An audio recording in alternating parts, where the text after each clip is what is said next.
സംയുക്ത ട്രേഡ് യൂണിയന്റെ പൊതുപണിമുടക്ക് ഓച്ചിറയിൽ പൂർണ്ണം. വ്യാപാര മേഖല പൂർണ്ണമായും അടഞ്ഞുകിടന്നു.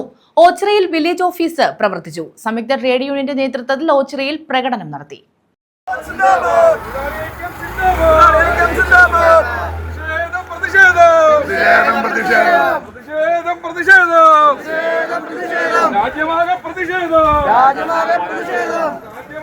സംയുക്ത ട്രേഡ് യൂണിയൻ ആഹ്വാനം ചെയ്ത 24 മണിക്കൂർ ദേശീയ പണിമുടക്ക് ഓച്ചിറയിൽ പൂർണ്ണമായിരുന്നു.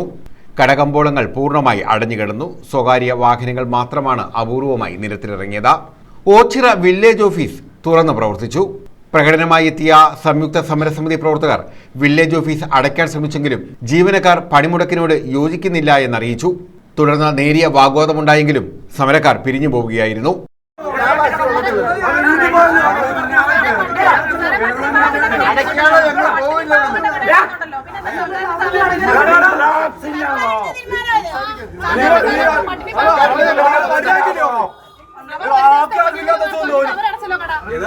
സാധാരണക്കാരുടെ ഒരു ദിവസത്തെ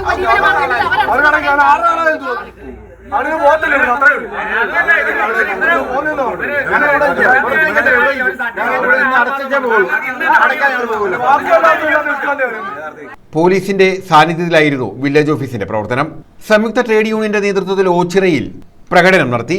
പ്രകടനത്തിന് കെ സുഭാഷ്, ബാബു കൊപ്പാറ, സുരേഷ് നാരായണത്ത്, കെ നൌഷാദ് തുടങ്ങിയവർ നേതൃത്വം നൽകി.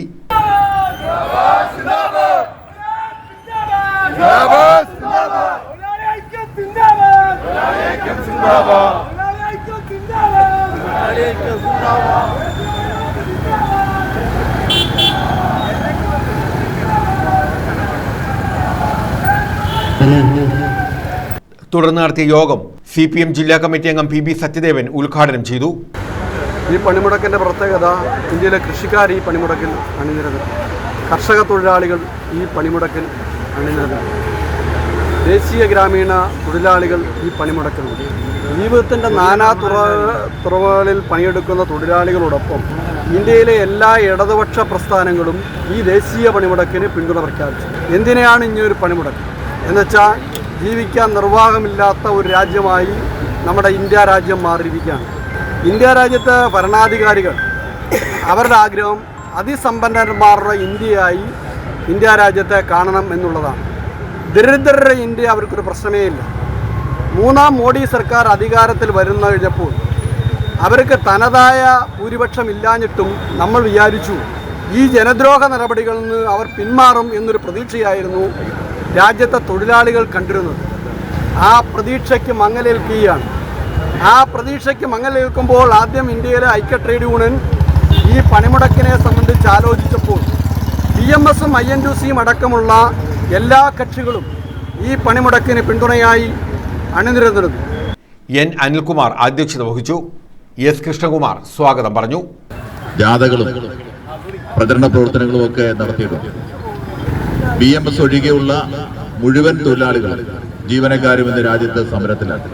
നമുക്കറിയാം, അസമത്വത്തിന്റെ ഏറ്റവും വലിയ ഉദാഹരണം അവസാനമായി പറഞ്ഞത് BJP-യുടെ മുൻ അഖിലേന്ത്യാ പ്രസിഡന്റും ഇപ്പോഴത്തെ ഉപരിതല ഗതാഗത വകുപ്പ് മന്ത്രിയുമായ നിതിൻ ഗഡ്കരി അദ്ദേഹത്തിന്റെ അവസാനം ഈ അടുത്ത സമയത്ത് നടത്തിയ ഒരു പ്രസംഗത്തിൽ പറഞ്ഞത്, ഇന്ത്യയിൽ സമ്പന്നർ കുതിച്ചുയരും, ദരിദ്രർ അവരുടെ എണ്ണം കൂടുകയാണ്. അസമത്വം ഏറി വരുന്ന ഒരു കാലഘട്ടത്തിലൂടെയാണ് ഇന്ത്യ കടന്നു പോകുന്നതെന്ന് BJP-യുടെ നേതാവിന് പോലും പറയേണ്ട ഒരവസ്ഥയിലാണ് ഇന്ന് ഈ രാജ്യത്ത് ഈ സമരം നടക്കുന്നത്. News bureau, Ochira.